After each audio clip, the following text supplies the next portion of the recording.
Hello traders, welcome back. तो Monday के दिन बैंक निफ्टी और कौन कौन से ऐसे स्टॉक्स जो हम ट्रेड कर सकते हैं उसके पीछे का लॉजिक क्या हो सकता है वो अभी हम देखने वाले हैं। तो देखो, बैंक निफ्टी डेली टाइम पे हमें ये दिख रहा है कि ये जो ब्रेकडाउन लेवल था 41,600, उसको ब्रेकडाउन देने के बाद मार्केट थोड़ा सा नीचे आ गया। और ये जो प्रीवियस ब्रेकआउट लेवल था 39,600, उसको सपोर्ट मानकर एक बड़ा सा वॉलेटिलिटी बनाकर डब्ल्यू बटन बनाकर ऊपर जा रहा था।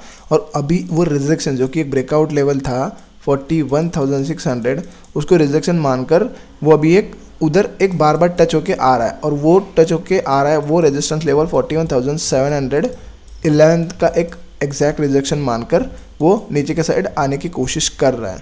अभी क्या कर रहा है, वो 4-5 दिन उधर ही सस्टेन कर रहा है, ये ऐसे कंसोलिडेशन कर रहा है। और फिर अगर ब्रेकआउट दे जाता है तो ये ट्रेंड लाइन का हमें एक टारगेट मिल सकता है। और अगर ये रिजेक्शन स्ट्रॉन्ग रिजेक्शन मान रहा है 41,711 का, तो हमें नीचे की साइड भी फॉल मिल सकता है, जो कि लेके जा सकता है 40,000 तक लेके भी जा सकता है।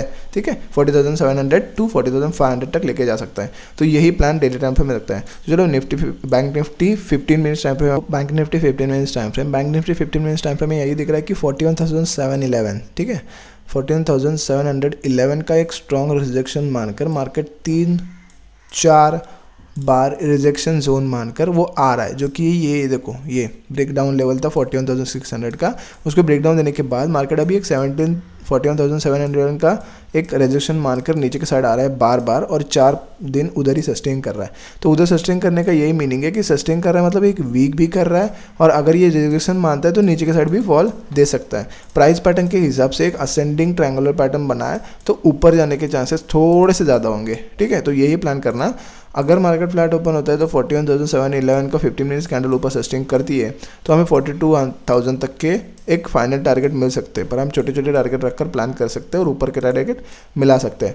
और अगर मार्केट फ्लैट ओपन होता है और 41,288 को ब्रेक करता है तो हमें एक मूवमेंट नीचे के साइड भी अच्छी सी मिल सकती है। 1:2 या 3 मिनट टारगेट रखकर हम प्लान कर सकते हैं, क्योंकि ये फ्राइडे के एक्सपायरी के दिन भी एक स्ट्रॉन्ग सपोर्ट की तरह बिहेव कर रहा था। ठीक है, तो यही प्लान है। अगर गैप अप या गैप डाउन ओपन होता है तो हम कुछ प्राइस एक्शन के साथ ही प्लान कर सकते हैं।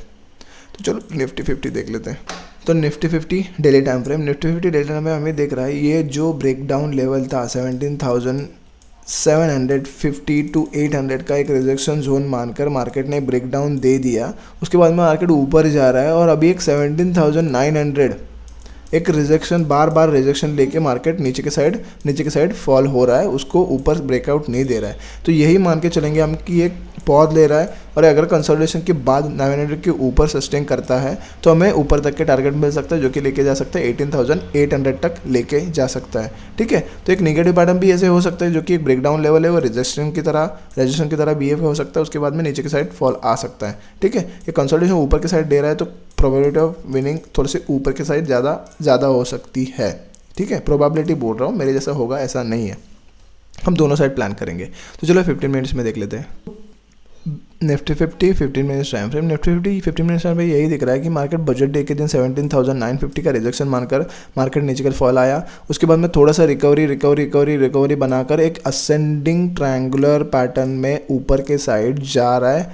देखो ऐसे, ठीक है, असेंडिंग ट्रायंगुलर पैटर्न में ऊपर जा रहा है, और मार्केट अभी एक 17,911 का एक रिजेक्शन मार्कर बार बार नीचे की तरफ आ रहा है, और 4 दिन कंसोलिडेशन जोन में ही है। तो ठीक है, सेफर साइड के लिए हम 17,911 के ऊपर सस्टेन करता है तो हमें इनिशियल टारगेट 17,950 के तो मिल ही जाएंगे, पर उसके बाद में ऊपर भी सस्टेन करता है तो उसके बाद ऊपर के साइड थोड़ा सा मूवमेंट हमें फास्ट मिल सकता है। ठीक है, तो ये प्लान रह सकता है इंट्राडे के लिए।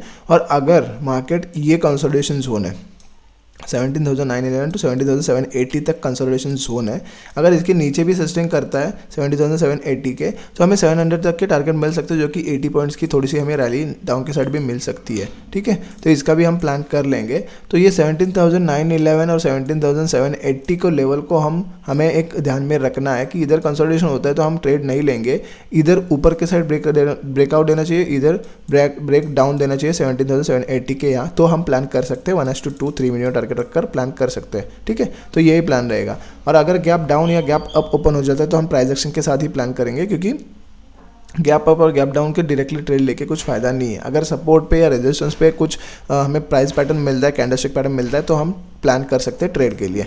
ठीक है, तो चलो स्टॉक्स देख लेते हैं।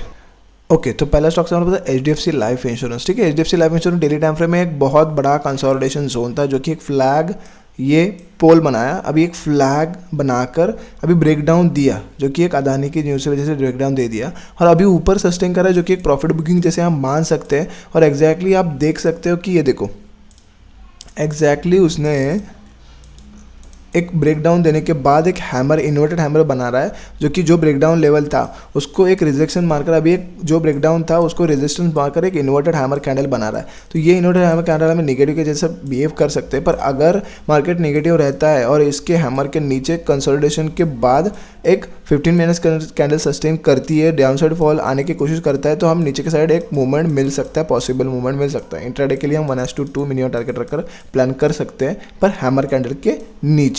ठीक है, यही प्लान रख सकता है और ये अच्छा एक ट्रेड माना जा सकता है। और अगर स्विंग ट्रेड के लिए भी प्लान करना होगा तो एक हैमर कैंडल का हाई जो कि 530 का एक स्टॉप लॉस लगाकर हम इसके नीचे जैसे ट्रेड करना, एक डेली टाइम क्लोजिंग दे देता है डेली कैंडल, तो हमें नीचे सेक्टर के फॉल मिल सकता है। ठीक है, ये अच्छा स्टॉक्स माना जाएगा एक स्विंग ट्रेड के लिए, एक छोटा सा स्टॉप लॉस रखकर। ठीक है, तो चलो दूसरा स्टॉक देख लेते हैं। तो दूसरा स्टॉक हमारे पास बजाज फाइनेंस लिमिटेड। ठीक है, बजाज फाइनेंस में एक बार, दो बार, तीन बार एक रिजेक्शन माना है, और चौथी बार भी रिजेक्शन मारकर सेम इन्वर्टेड और शूटिंग हैमर पैटर्न बना रहा है। ठीक है, शूटिंग स्टार पैटर्न। तो shooting star pattern exactly rejection की तरह, रिजेक्शन की यहाँ एक तैयार हो रहा है, तो यही हम रिजेक्शन की तरह मान सकते हैं, और एक छोटा सा ऊपर तक का स्टॉप लॉस लगाकर हम नीचे के साइड प्लान कर सकते हैं। पर मार्केट पहले इस हैमर के डेली टाइम फ्रेम में नीचे क्लोजिंग देनी चाहिए, तो ही हम प्लान कर सकते हैं स्विंग ट्रेड के लिए। इंट्राडे के लिए क्या प्लान करेंगे? इंट्राडे के लिए ऊपर तक का रिजेक्शन है, तो जैसे ही 15 मिनट्स कैंडल इस हैमर कैंडल के नीचे सस्टेन करती है, तो हमें 1:2 या 3 मिनट टारगेट रखकर हम प्लान कर सकते हैं। ये भी एक चार्ट अच्छा हो सकता है बजाज फाइनेंस। ठीक है, और स्विंग ट्रेड के लिए हम आपको पता ही ये इसके नीचे क्लोजिंग देनी चाहिए, तो हम स्विंग ट्रेड के लिए प्लान कर सकते हैं। तो चलो आज के लिए इतना ही, मिलते हैं हम नेक्स्ट वीडियो में, तब तक के लिए बाय बाय।